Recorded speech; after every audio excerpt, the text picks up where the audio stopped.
Time is speeding up, chaos is shifting into a new level, and we feel the pull to unlock the mysteries of the universe.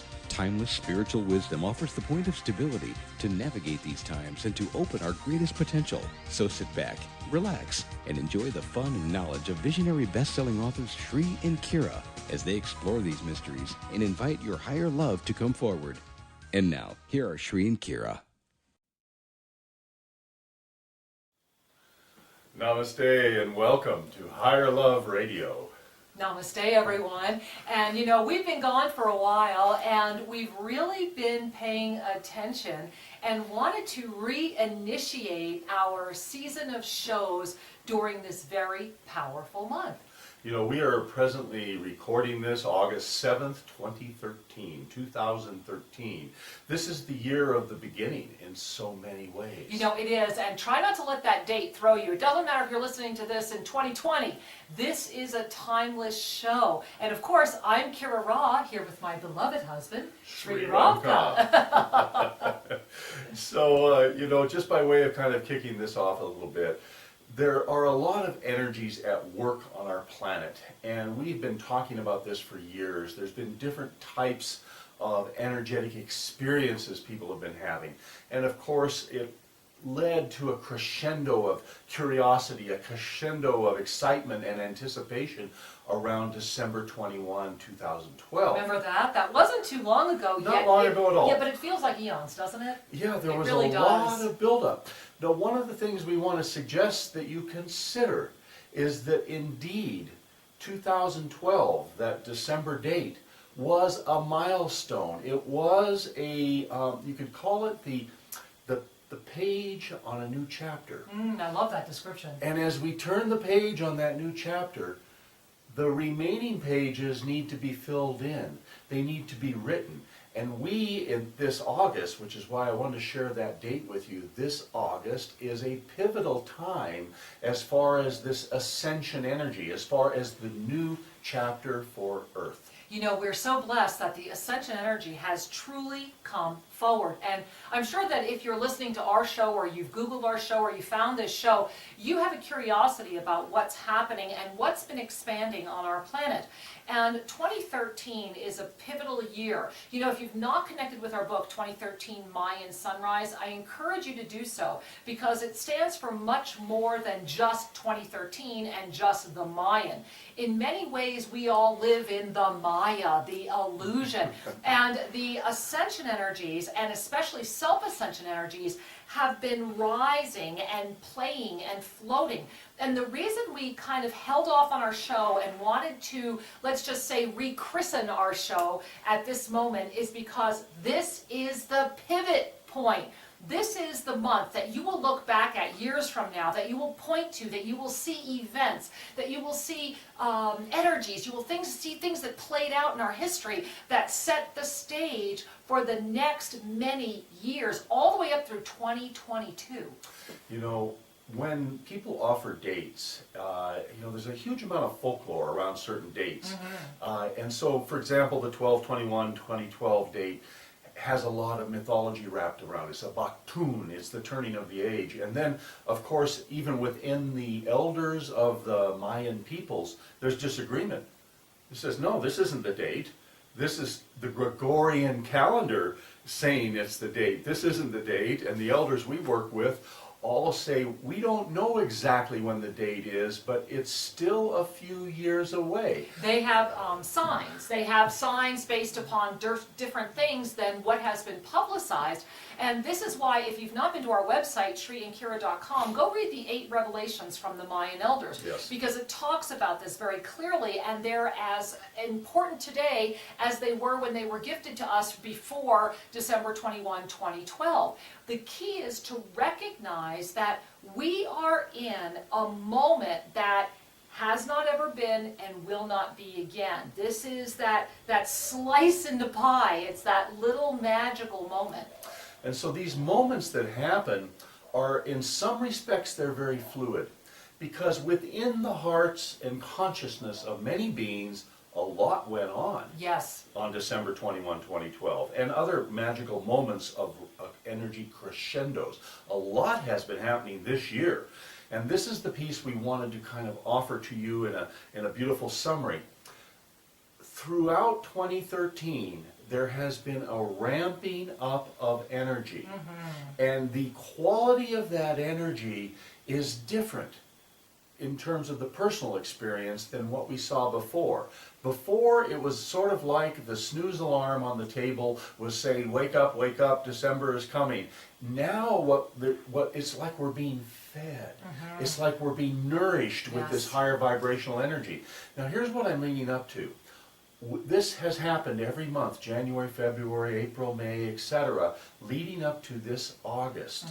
And this crescendo of energy and the qualities of divine wisdom, of the crystalline heart, has led us to the month of the lion, the Leo, the power month, so to speak, of the summer. And this month, this August, is truly pivotal. And you know, it's pivotal in so many ways that we like to define it as that Chinese character, you know, the one that has it's the same character for chaos or opportunity, because August 2013 is the month of turbulence and miracles. Yes. And so you're going to see these two things and the opportunity for these to either migrate together, where through the turbulence will create miracles, or separate, where there will be turbulence and miracles. And the more that we're progressing, the more that you see this. There's a lot of complex overlays in 2013, and we're going to talk about all of these on this show, so you want to stay with us through this whole show, because we're going to go through all of these complex overlays. And the more that you pay attention, the more that you will be aware.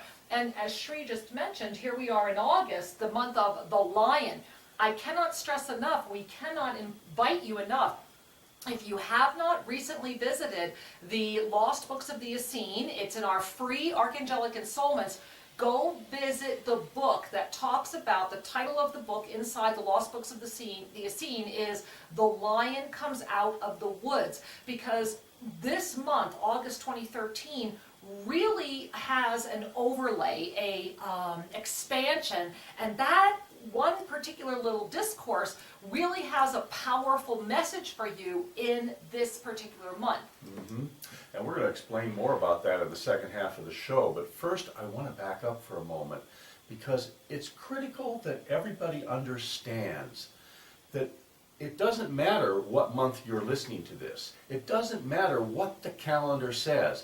And this is the hidden wisdom from the Mayan elders who said, well, no, wait a minute, we're not at the Baktun, whereas others say, no, it's the Baktun.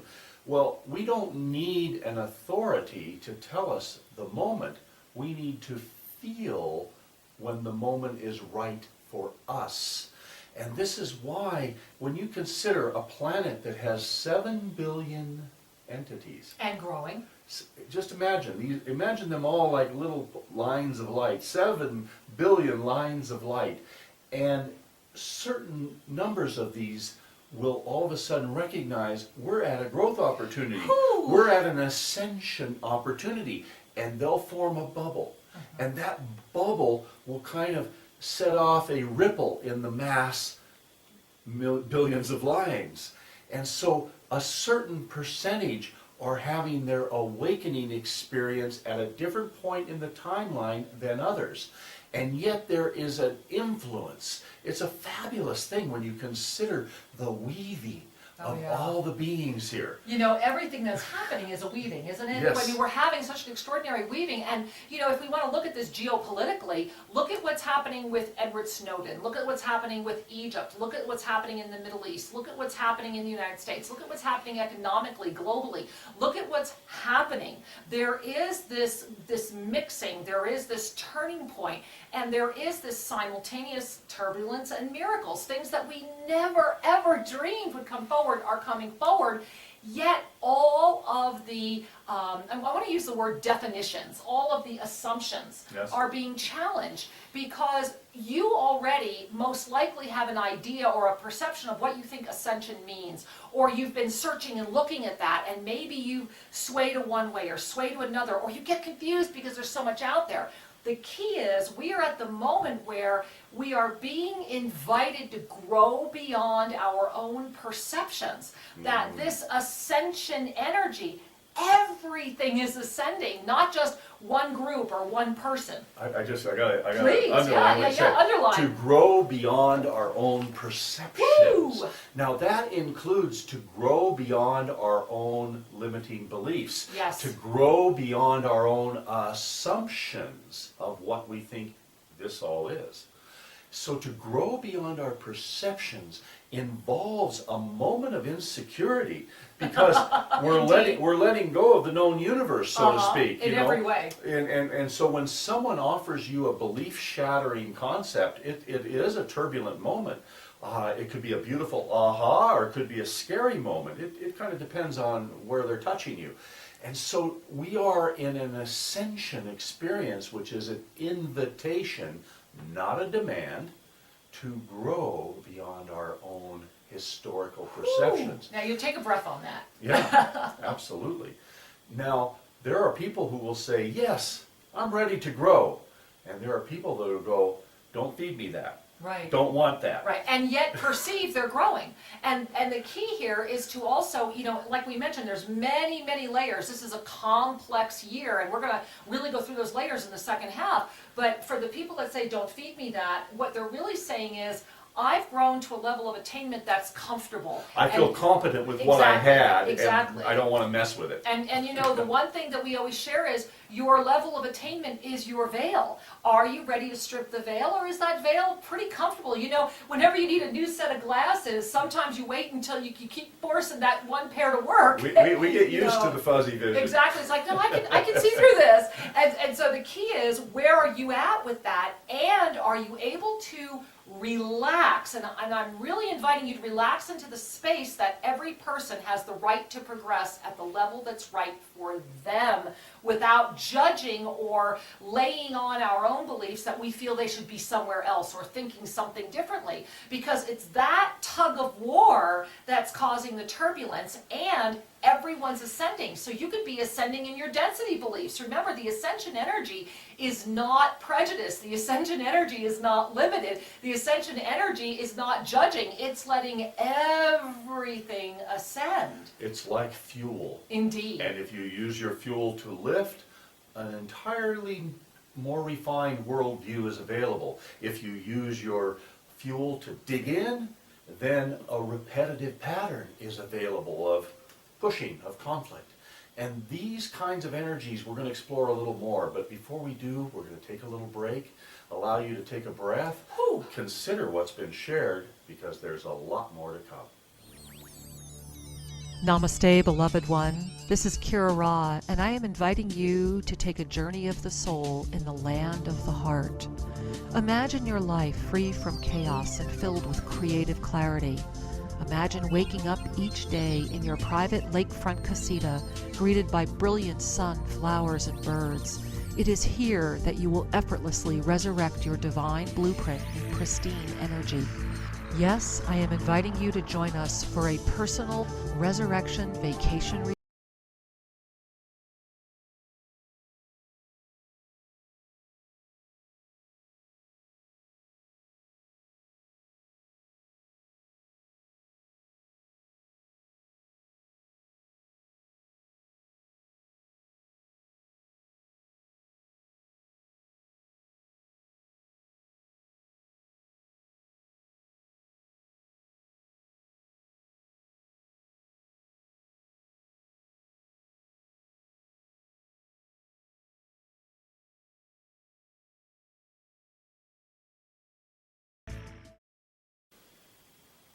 Welcome back. We're glad you're with us. We sure are.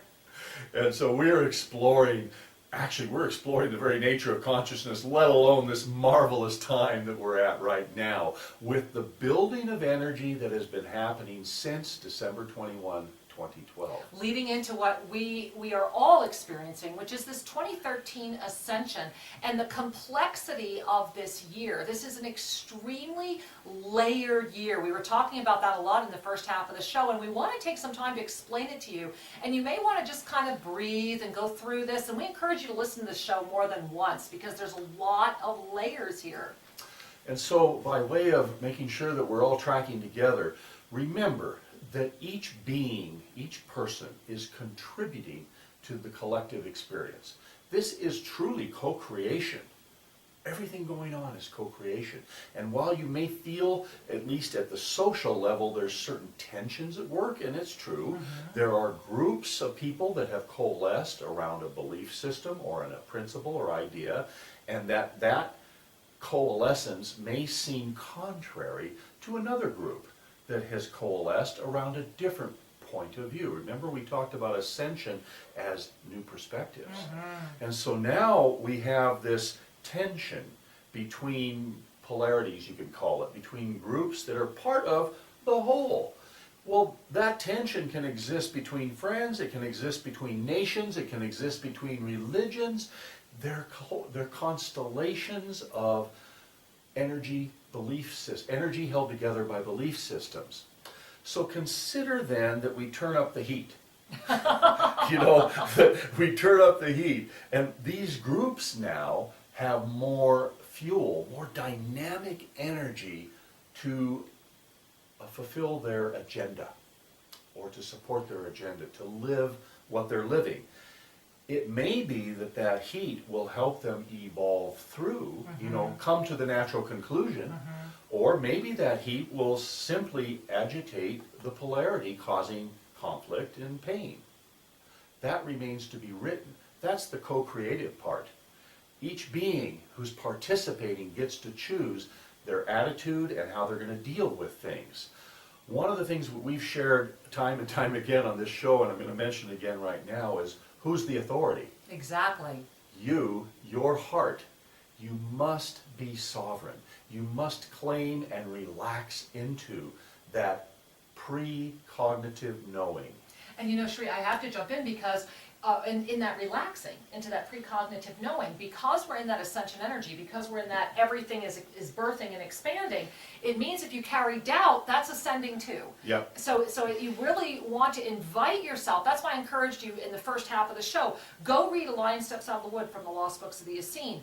The other thing is, when we start looking at this complexity of the layers of this year, so as we mentioned earlier, we had the whole December 21, 2012 moment. And indeed, there was this kind of, I like to call it a fissure of energy. It's an alignment kind of thing. Exactly. We opened up this grand, vast cavern of energy. Yet many people didn't really know what to do with that, or had expectations or layers of beliefs that might have interfered or influenced that experience. Then we come right into 2013. We have lots of different things happening. And starting in February 2013, February, March, April, May 2013, a diamond portal of ascension, the ascension energy, started really opening. And it took 4 months. It took February, March, April, and May of 2013 for that to open up. Now, if you're not familiar with that, go through our YouTube channel or come back to our website, TriandKira.com, where every month Shri and I deliver a announcement about each month, and go watch those months where we talk about what that opening of the portal meant and why it was so important. But it was a stabilization from the fissure that came open on December 21, 2012.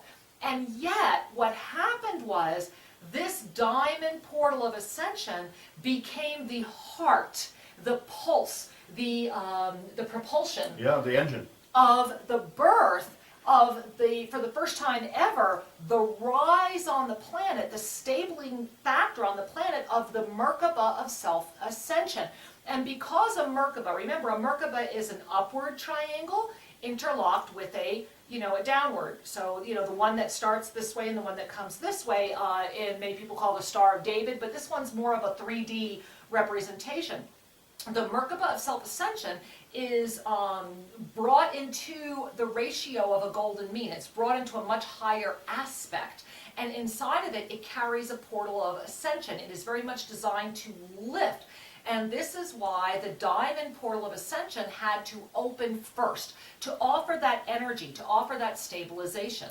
So for those of you that have studied some of the sacred geometrical forms, this is going to make a lot of sense. And for those of you that haven't, just think of it in terms of energy. That what happened in those 4 months was a focusing of energy, from wisdom to connection and love. And that focusing of energy You know, people that are focused, it creates an amplification of the qualities upon which it's constructed. So that diamond energy, that focus manifested. And now what's happening is around that diamond is this Merkaba energy. Now a Merkaba, it simply means a vehicle of light. It is a moving energetic vehicle. So if we are focused, and now we have a vehicle around us, where are we going to move to? And this is what it's about. And so it's so powerful because the way that this Merkaba is ascending onto the planet is that the masculine triangle, which is the one that points up, is literally birthing up first. And this first appeared in June. So we have June, July, August 2013, which meant we were in for a very masculine summer with a crescendo point in August 2013. And so in June, the top point kind of birthed. And this top point also equated to the seventh chakra, to the crown chakra. So it was very much about saying in June, and if you go back and look at the events of June, it was very much about empowering the masculine, allowing that masculine, that kingly energy to come forward. And when a king comes forward, there is either the benevolent ruler or there is the manipulative ruler. But both of these energies birthed in June. You consider what that means, the masculine energy, that energy that would step forward. Is it benevolent or is it a tyrant? Exactly. Is it seeking to offer an ascended dominion, or is it seeking domination, my way or the highway?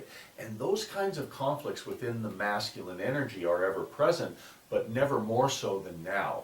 We understand these energies. We've lived them. We've seen them. Our world, as a matter of fact, has been playing with this masculine energy of domination for a couple of thousand years. For sure. And it's softened. It's softened. It has. However, we're at a choice point where either we're going to regress back in and revisit that energy again, or we're going to ascend through it. And this is why August is so critical, because if you gaze at that pyramid, so up here is your crown energy, well then we actually, from June into July, we descended. We went from the seventh chakra and descended to the second chakra, which was passion. Really powerful passion. And look at that. And then July had a powerful Mercury retrograde. So you went from this empowerment, this king energy, descending. Did we take our seventh to our second? Did we empower our crown? Or did we bring passion? Or did we just descend into the passion? Then from July to August, we're coming across to the third chakra. It's a lateral move energetically, taking our passion into our creative power. And so we cross that, and this is where we arrive in August, third chakra, power, balance, the middle. And this is why the power of August 2013 is the choice. There are many events that are happening during August 2013 that will literally set the stage up until 2022. And so as we are participating in this month together right now, you may not realize what you're doing till you're through it. However, whenever we're on an adventure, it's important that we carry with us certain practices, certain orientations which support the highest outcome. One of those orientations is to take time throughout every day to connect with your own heart, to breathe, to relax. Basically, in one of the religious traditions, it would say, "Thy will be done." Another way of thinking it is, "I am enough." Yes. We are okay. You know, it's relaxing the need to control and allowing the innate capacity, the beauty of your own DNA, the beauty of your divine soul, the empowered wisdom that is already here to demonstrate itself. When we relax into our hearts, and I'm not talking about the emotional heart, I'm talking about the ascended heart, which contributes to the emotions. The ascended heart is the heart of non-reaction. It's the heart of unconditional acceptance. It's the beginner's mind kind of energy. as we practice that, as we breathe that, well, we can navigate anything with grace. And you know, navigating with grace, we are so loved, we are so revered, that we are granted this benevolent compassion from all of the universal beings. You know, I encourage you also to visit our website, ShriandKira.com. On the homepage, click on that free Archangelic Messages and visit the Universal Messages of Wisdom. They're right there. It's the current series, number 8, the message that was delivered this month, August 2013. This message is a primer. It is actually a primer for every message that has ever been delivered. It is a code of the codes. And also in this message, they reveal dates, they reveal more choices. And the reason we encourage you to do this is that, remember, in September, October, November 2013, the feminine will be birthing. So we're building that downward pointing triangle. And so that feminine is birthing to balance the masculine, and this Merkaba, this self-ascension energy, will culminate with the full moon of November 2013. And we have been called to be in Asia for this culmination at some sacred sites in Asia to do this because of the balancing that's coming in. And we will be sharing a lot more about this over the next few months, and actually putting together a worldwide connection ceremony for the full moon of November. And then that will give us that balance of December until we go full force into everything that came forward into 2014. This is a magical moment. And so 2013 Ascension, Turbulence or Miracles, August 2013, setting the stage through 2022. You are sovereign. What would you like to do with it? So as you live your life, allowing yourself to grow with grace and ease, to grow in trust and empowerment, recognize the calendar is an abstraction. It's an artificial machine designed to help control events by those who seek control. Letting go of the calendar, letting go of your watch, is an act of saying, I know what time it is. It's my time. It's time for being. It's time for trust. It's time for an expanded form of love. Indeed. Trust yourselves. Trust that you are in the right place at the right time, and look for the magic. And until we have the blessing of being with you again, may you know that all is truly well. Thank you for joining us today for 2012 Higher Love. Remember that you can find out more about Shri and Kira by going to ShriandKira.com. That's SriandKira.